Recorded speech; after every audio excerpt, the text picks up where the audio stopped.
Hello tacticians! After being absent for the December one, the update in 60 series returns in January with the version 1.25.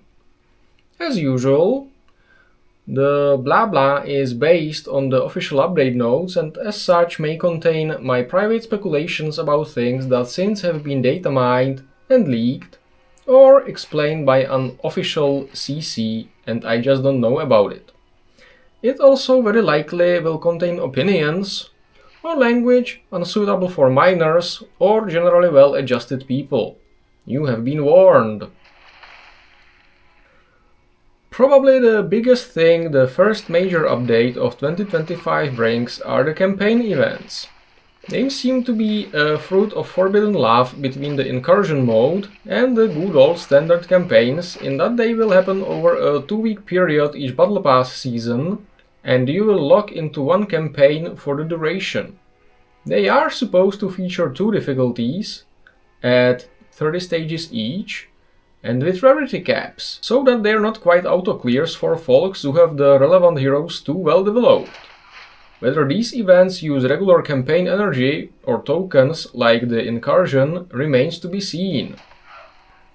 We will supposedly be able to borrow core heroes for at least the easy difficulty, which is definitely good, as it will allow at least some access to everyone, and, assuming these events let you grind out the target faction heroes, a means of doing so.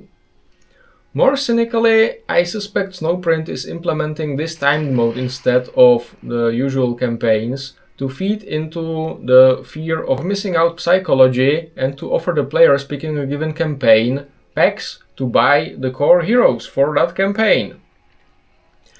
At any rate, the first available campaign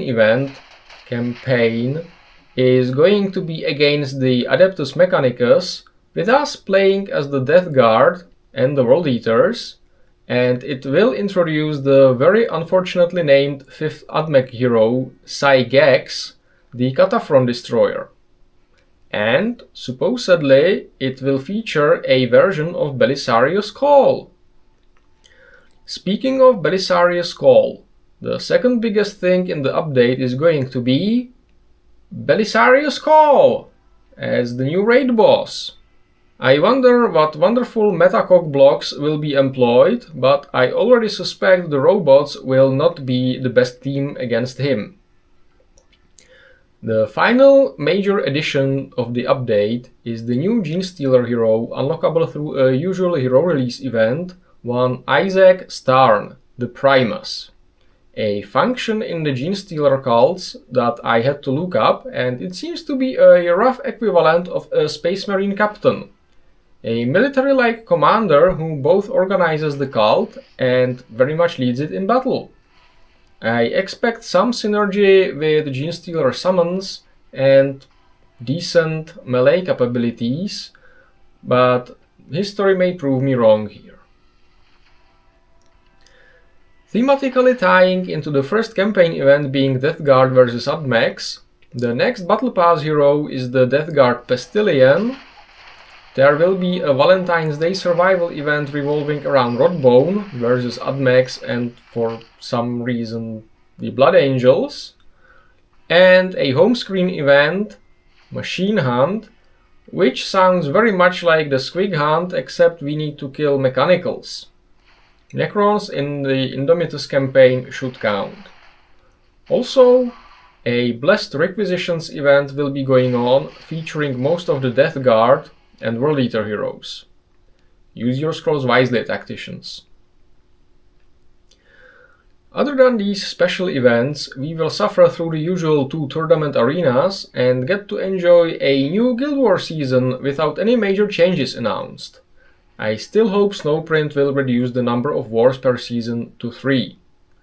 An incursion with no new machines of war, supposedly, the second coming of the Patrmine, and the quests of Nicodemus and Rodbone. I shall update my Patrmine theory video soon-ish, and lose sleep for the quest walkthroughs, as usual.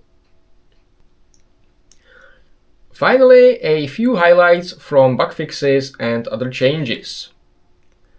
The Scarab swarms in the Indomitus campaign no longer count as summons. At least the ones originally placed, I suppose.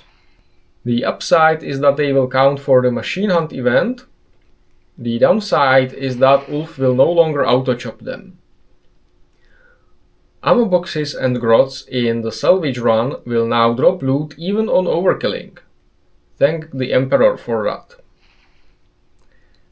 Abilities that add hits without a specified damage type, now Thoriad and Vitruvius spring to mind, now also affect abilities, if applicable because of other conditions and requirements, I assume. Healing tiles now heal before the fire environmental damage happens, which means that a healable organic unit on a healing hex should never die to the flame stick. Units with the vehicle trait can now end their turn in a trench, but they do not benefit from it, meaning trenches are now low ground death traps for grot tanks and possibly new additions to the game. Makotep's passive can now revive killed Scarabs.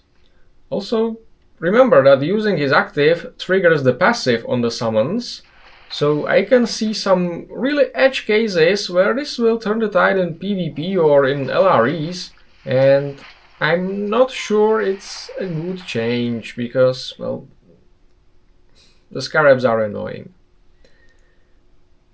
Vitruvius's shards are now going to be available in the guild shop, on a rotation, which is a good thing.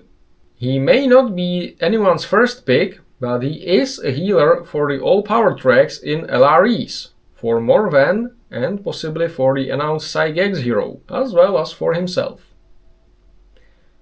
And that's what I think is important in version 1.25.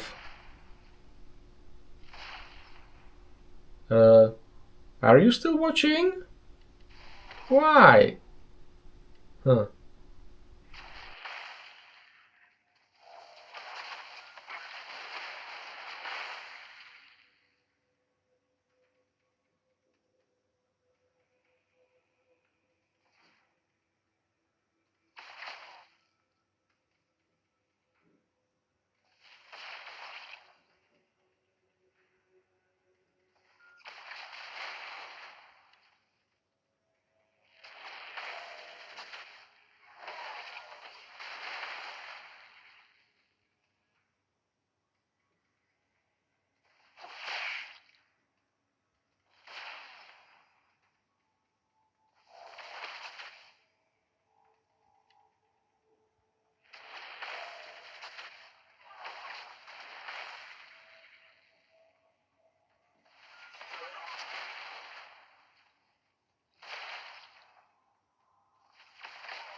If you enjoyed this video, like it, share it, subscribe to the channel, and watch the video again.